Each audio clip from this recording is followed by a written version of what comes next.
Assalamualaikum. Perkenalkan, saya Melia Nisma Fardani, salah satu mahasiswa gizi Undip angkatan 2018.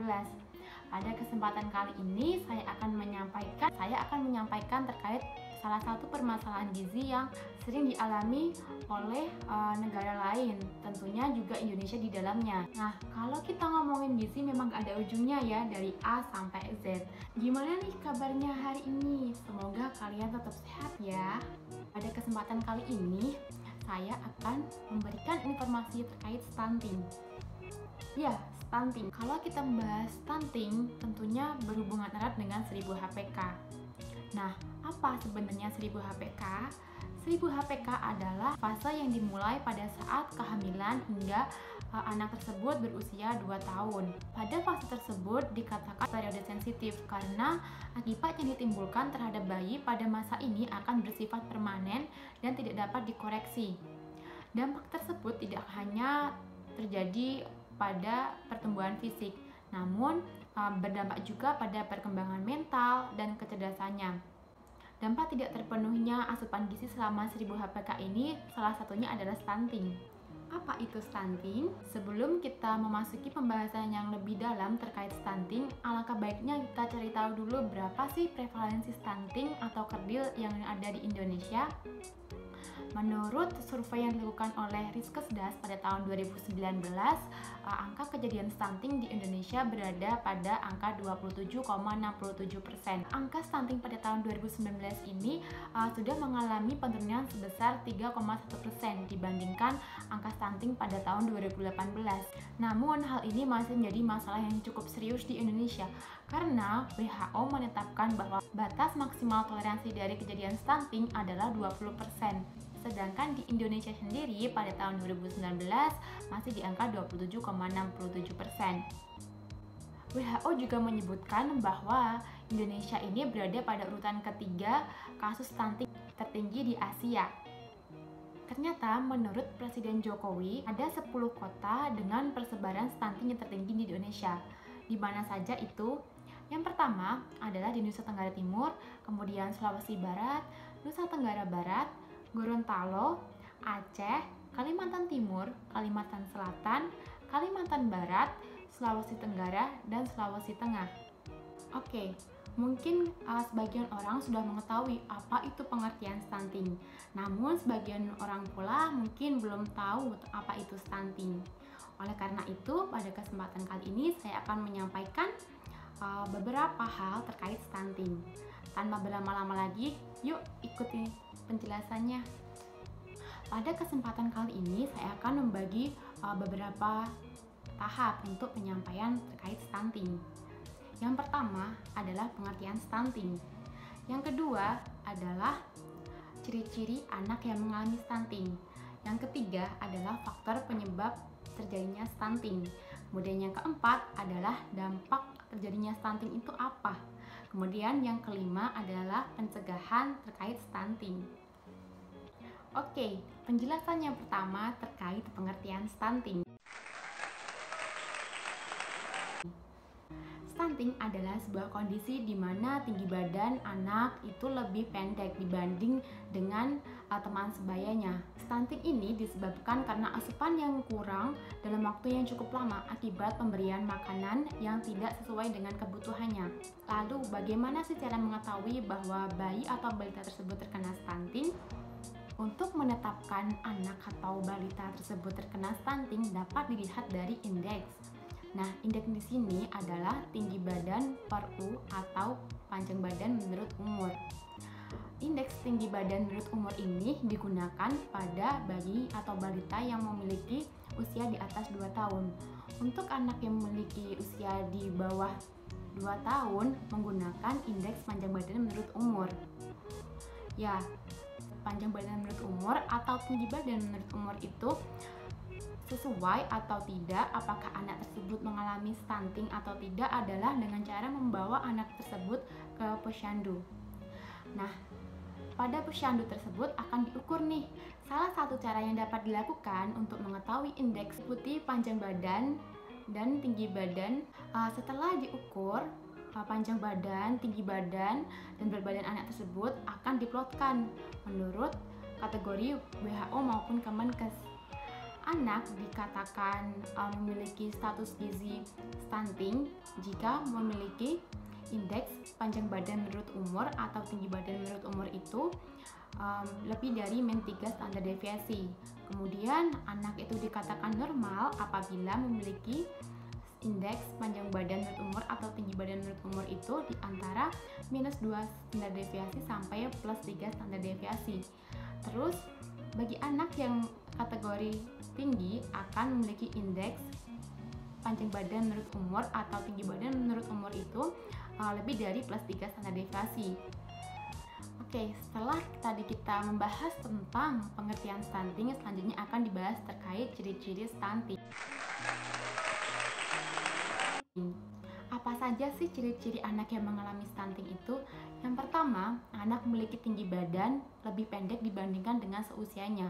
Kemudian yang kedua adalah proporsi tubuhnya normal, namun tampak lebih muda atau kecil dibandingkan dengan usianya. Yang ketiga, memiliki berat badan yang rendah untuk anak seusianya. Dan yang keempat, pertumbuhan tulangnya tertunda. Kalau anak ini memiliki beberapa atau salah satu dari ciri-ciri tersebut, maka perlu diwaspadai nih. Dan dengan cepat untuk tanggap segera membawa anak tersebut untuk melakukan pemeriksaan. Setelah kita tadi bahas tentang ciri-ciri anak yang mengalami stunting, kemudian apa sih yang menyebabkan anak tersebut mengalami stunting? Di sini saya akan bagi dua. Yang pertama adalah penyebab langsung dan yang kedua adalah penyebab tidak langsung. Kita akan mulai dari yang pertama, yaitu penyebab langsung. Kira-kira apa ya yang menyebabkan secara langsung anak itu mengalami stunting? Yang pertama adalah jenis kelamin. Kejadian stunting ini lebih banyak dialami oleh bayi yang memiliki jenis kelamin laki-laki. Kemudian penyebab langsung yang kedua adalah berat badan lahir rendah. Ibu yang memiliki asupan selama kehamilan itu kurang, maka akan berisiko melahirkan bayi yang memiliki berat badan rendah dan mengalami stunting. Kemudian yang ketiga adalah asupan energi yang rendah. Asupan energi yang kurang, utamanya energi, akan berhubungan langsung dengan pertumbuhan fisik yang kurang pada anak, sehingga menyebabkan anak tersebut memiliki tinggi badan yang lebih rendah daripada anak seusianya. Kemudian yang keempat adalah asupan protein yang rendah. Nah, kalian tahu nggak sih bahwa protein itu dibagi menjadi dua? Yang pertama adalah protein yang berasal dari nabati, dan yang kedua adalah protein yang berasal dari hewani. Mungkin sebagian besar udah tahu nih apa itu protein yang berasal dari nabati dan protein yang berasal dari hewani. Betul sekali, protein yang berasal dari nabati contohnya seperti kacang-kacangan, terus produk olahannya seperti tahu, tempe, oncom, sari kedelai. Kemudian untuk protein hewani contohnya adalah daging ayam, daging sapi, kemudian telur, susu, dan ikan. Nah, sekarang kita lanjutkan ya pada pembahasan terkait dampak yang ditimbulkan oleh stunting. Dampak jangka pendek kejadian stunting yang pertama adalah menurunnya sistem kekebalan tubuh sehingga anak mudah untuk terkena penyakit. Dampak yang kedua adalah perkembangan kognitif, motorik, dan verbal pada anak tidak optimal. Kemudian yang ketiga adalah peningkatan biaya kesehatan. Kenapa kok sampai bisa meningkatkan biaya kesehatan? Jika anak ini sering mengalami sakit atau penyakit, maka orang tua akan membawa anak tersebut kepada fasilitas kesehatan. Oleh karena itu akan meningkatkan biaya. Selain dampak jangka pendek, ternyata stunting ini juga memiliki dampak jangka panjang loh. Apa saja sih dampak jangka panjang dari stunting? Yuk simak penjelasannya. Dampak jangka panjang kejadian stunting yang pertama adalah postur tubuh yang tidak optimal saat dewasa. Yang pertama adalah postur tubuh yang tidak optimal saat dewasa nanti atau lebih pendek dibandingkan dengan orang pada umumnya. Kemudian dampak yang kedua adalah meningkatnya resiko obesitas dan penyakit lain. Yang ketiga, menurunnya kesehatan reproduksi. Yang keempat, kapasitas belajar dan performa yang kurang optimal saat dewasa atau saat sekolah nanti. Kemudian yang kelima adalah produktivitas dan kapasitas saat kerja nanti kurang optimal atau memiliki performa yang kurang jika dibandingkan dengan orang pada umumnya. Setelah kita tadi membahas mulai dari pengertian stunting, faktor penyebab stunting baik langsung maupun tidak langsung, terus ciri-ciri stunting pada anak, terus sampai dengan dampak stunting yang dibagi menjadi dua tadi adalah dampak jangka pendek dan dampak jangka panjang. Kemudian yang terakhir kita akan bahas tentang pencegahan. Pencegahan yang pertama yang dapat dilakukan adalah ibu hamil mendapatkan tablet tambah darah selama kehamilan. Nah, pemberian tablet darah ini minimal adalah 90 hari. Kemudian, pencegahan yang kedua adalah pemberian makanan tambahan pada ibu hamil dan makanan sehat bergizi seimbang.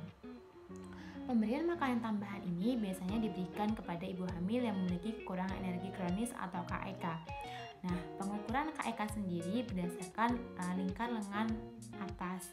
Jika lingkar lengan atasnya kurang dari 23,5 cm, maka akan diberikan PMT. Kemudian yang ketiga, saat persalinan nanti dibantu oleh tenaga kesehatan. Kemudian yang keempat adalah pemberian IMD atau inisiasi menyusui dini. Yang kelima adalah memberikan bayi ASI eksklusif hingga usia 6 bulan. Apabila anak tersebut sudah diberikan misalnya makanan lumat atau air putih pada saat usia 0 sampai 6 bulan ini termasuk tidak ASI eksklusif loh ya. Kemudian yang keenam adalah tetap memberikan ASI dengan tambahan MPASI untuk bayi di atas 6 bulan hingga 2 tahun. Nah, kenapa sih harus diberikan MPASI? Karena pada saat usia lebih dari 6 bulan ini ASI sudah tidak bisa mencukupi kebutuhan dari bayi tersebut. Oleh karena itu perlu diberikan makanan pendamping. Makanan pendamping ASI ini juga dibagi sesuai usia pada bayi atau balita. Jika bayi tersebut memiliki usia 6-9 bulan, maka diberikan MPASI dalam bentuk lumat. Kemudian jika bayi tersebut memiliki usia 9-11 bulan akan diberikan MPASI dalam bentuk cincang. Kemudian jika bayi tersebut memiliki usia di atas 12 bulan maka akan diberikan boleh memperkenalkan makanan keluarga. Kemudian pencegahan yang ketujuh adalah memberikan imunisasi dasar lengkap dengan vitamin A. Nah, pemberian vitamin A ini juga ada aturannya. Pada anak yang usia 6-11 bulan diberikan suplementasi vitamin A dengan dosis 100.000 IU atau biasanya kita kenal dengan kapsul warna biru. Jika anak tersebut sudah berusia 12 bulan sampai 59 bulan, maka akan diberikan suplementasi vitamin A sebesar atau dengan dosis 200.000 IU atau biasa kita kenal dengan kapsul warna merah. Kemudian pencegahan yang ke-8 adalah memantau pertumbuhan balita di posyandu terdekat. Nah, pemantauan pertumbuhan balita ini jika anak tersebut memiliki usia di bawah 1 tahun, setiap bulan harus wajib periksa ke posyandu. Jika anak tersebut memiliki usia lebih dari 1 tahun, maka pemeriksaan rutin setiap 3 bulan sekali. Kemudian pencegahan yang terakhir yang bisa dilakukan adalah melakukan perilaku hidup bersih dan sehat di rumah. Nah, tadi itu adalah penjelasan terkait stunting ya. Untuk meningkatkan pengetahuan kita terkait stunting dan pemahaman kita, mari kita tonton video animasi berikut ini. Bahaya stunting mengancam anak-anak dan bangsa kita. Hampir 9 juta atau lebih dari sepertiga balita Indonesia mengalami stunting. Di Asia Tenggara, hanya Laos, Kamboja, dan Timur Leste yang memiliki angka stunting lebih tinggi dari Indonesia. Jika situasi ini dibiarkan, mereka bisa menjadi generasi yang hilang. Stunting adalah ketika balita lebih pendek dari standar tinggi badan seumurnya. Stunting disebabkan oleh kekurangan gizi dalam waktu yang lama pada 1000 hari pertama kehidupannya dari janin sampai anak berusia 2 tahun. Perkembangan otak dan fisik pada balita stunting menjadi terhambat. Mereka rentan terhadap penyakit. Akibatnya, anak stunting cenderung sulit berprestasi. Ketika dewasa, anak stunting mudah mengalami kegemukan sehingga beresiko terkena penyakit jantung, diabetes, dan penyakit tidak menular lainnya. Kelak di usia produktifnya, anak stunting berpenghasilan 20% lebih rendah daripada mereka yang tumbuh optimal. Stunting dapat menurunkan produk domestik bruto negara sebesar 3%. Bagi Indonesia, kerugian akibat stunting mencapai sekitar 300 triliun rupiah per tahun. Namun, masih ada harapan dan jalan keluar. Stunting bisa dicegah dengan memastikan kesehatan dan kecukupan gizi pada 1000 hari pertama kehidupan. Dimulai dari janin sampai anak berusia 2 tahun. Ini bisa dicapai bila ibu hamil makan makanan yang bergizi seimbang, terutama makanan bersumber protein hewani agar janin sehat dan bayi lahir selamat. Ibu memberi bayinya ASI saja selama 6 bulan pertama, lalu melanjutkan dengan memberi makanan pendamping ASI dengan jumlah, frekuensi, dan keberagaman yang cukup. Mereka juga harus tinggal di lingkungan yang bersih, di mana setiap orang menggunakan jamban sehat. Agar kondisi ini terwujud, keluarga dan masyarakat perlu dukungan. Pemerintah perlu merevitalisasi posyandu sebagai sarana pendidikan gizi dan pemantauan tumbuh kembang balita, melatih para petugas kesehatan dan kader agar mampu mendidik masyarakat, memberi tablet tambah darah untuk ibu hamil, serta vitamin A dan obat cacing untuk balita, memfasilitasi masyarakat agar setiap keluarga memiliki dan menggunakan jamban sehat, serta mendidik masyarakat agar dapat mengolah dan menyimpan air minum yang aman. Semua program ini adalah investasi yang sangat menguntungkan. Jika angka stunting dapat diturunkan, pertumbuhan ekonomi bisa ditingkatkan. Investasi untuk mencegah stunting menjanjikan keuntungan 48 kali lipat. Artinya, jika kita berinvestasi 100 juta saja, keuntungannya bisa mencapai 4,8 miliar. Jadi, tunggu apa lagi? Siapapun Anda, pemerintah pusat atau daerah, anggota DPR atau DPRD, orang tua, tokoh agama dan masyarakat, petugas kesehatan, pengusaha, atau wartawan harus mulai berperan aktif dalam mencegah stunting. Ayo, pastikan anak-anak kita tumbuh tinggi dan berprestasi tinggi.